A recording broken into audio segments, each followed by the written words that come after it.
In a stunning new poll, Republican Senate Majority Leader Mitch McConnell is losing to challenger Amy McGrath in his Kentucky Senate reelection race. Now, I'll give you the caveats in a moment, but the fact that this is even close is already a really big deal. It's typically not close at all in Kentucky for Mitch McConnell in his reelections. There's a new poll from RMG Group, and it has Amy McGrath up 41-40. Amy McGrath, as you may know, is an Air Force veteran and challenging one of the longest sitting senators and the longest ever tenured senator out of Kentucky. Now, what's very, very interesting is that the poll is 41-40 in favor of Amy McGrath. It's within the margin of error, a statistical tie, certainly. When people participating in the poll are told Amy McGrath favors congressional term limits and Mitch McConnell opposes them, which is true, her support actually increases pretty dramatically, but there are a lot of undecided still in this poll, and there are certainly a fair number of people supporting someone other than Mitch McConnell or Amy McGrath. So when we typically talk about the Senate in 2020 and we think about what's the most likely path that Democrats could have to taking control of the Senate in 2020, we often go to Arizona, where Mark Kelly is very much ahead of Martha McSally, the incumbent Republican.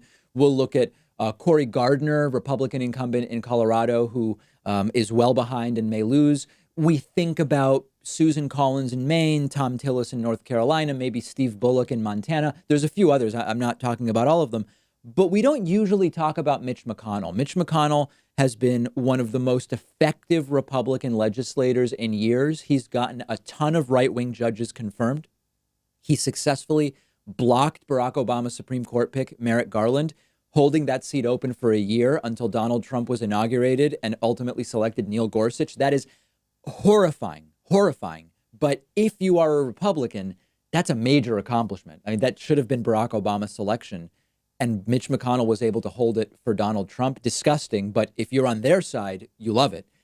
It would be incredible to remove Mitch McConnell. And he's currently down one. Now, let me give you the caveat. Mitch McConnell is down one, but it's 41-40. So statistically, it's a tie. And the challenger at some point is going to need to get to 50% or close to it. Amy McGrath is at 41.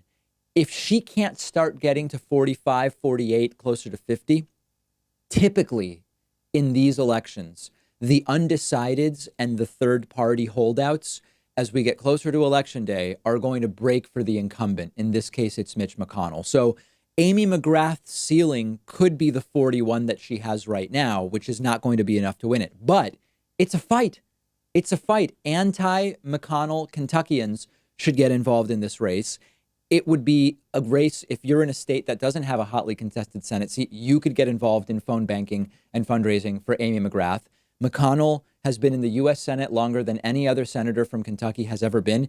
Mitch McConnell went to the Senate in 1985. The year after I was born, Mitch McConnell went to the Senate, and Mitch McConnell is still in the Senate. It's too much. It's too much. He's got to go. He's been a Senate Majority Leader for 5 years, since 2015, and he has left a massive destruction in his wake. And if indeed Mitch McConnell loses, it would be a huge bellwether for how the entire Senate is going. Now, usually when we do analyses, we say, here's how this one race is going. Here's how this other race is going. The reality is that these things come in waves.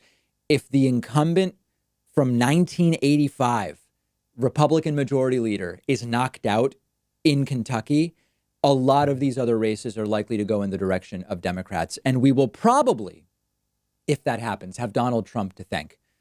Seats and states that are rarely, if ever, in play for Democrats are now a fight. Even forcing Republicans to have to spend money to defend them is a victory, because these are often very easy to win states and races for Republicans. So pick a race. If it's in your state, great. If you're in a state without a close election, find something nearby or something you're interested in. There is plenty to be done. And this being Kentucky, I'm thinking about getting a nice bottle of Kentucky bourbon to have for election night coverage. And if Mitch McConnell loses on November 3rd, maybe we'll open that up, even though it will be a very big uphill battle. But by the way, the warning is, because this polling is close, this piggybacks on the earlier story about the suppression we saw yesterday in Georgia. because this election is close, we should expect that Kentucky Republicans are going to go extra hard on the voter suppression and the other types of election fraud tactics. So we will likely need extra margin if Amy McGrath is to defeat Mitch McConnell. It's been happening this week in Georgia and elsewhere, massive poll closures, creating very large weights in disproportionately Democratic areas. We know the tactics, but we've got to fight them, okay? Next week, Tuesday night, 8 p.m. Eastern, we will be having the second David Pakman Show chess tournament. This is free to all. This is not members only. There's no fee. This is just free. It's just building sportsmanship and camaraderie in a difficult time. So that'll be Tuesday, June 16th at 8 p.m. Eastern. The tournament will be on leechess.org. I'll have more info about that, but put it in your calendar. I hope you'll play. We had 500 players last time, and I hope we do better than that. In the meantime, make sure to let me know what you think about this McConnell race on Twitter. I am dpakman on Twitter. One of our sponsors is privacy.com. They're giving you $5 when you sign up for their completely free service at privacy.com/Pakman. I've been using Privacy for a little over a year now. You've heard me talk about it before.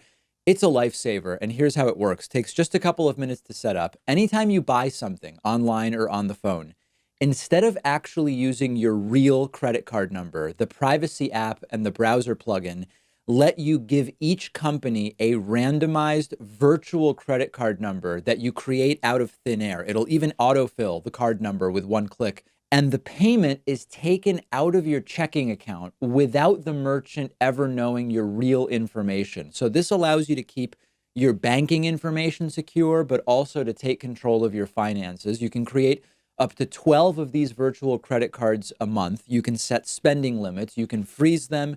You can delete them anytime you want. So when you do this, it means you're not going to be charged when you don't want to be, because you can destroy the virtual card number right after using it, which, for instance, I love using free trials because I know I won't be charged when the trial is over if I use a virtual credit card number.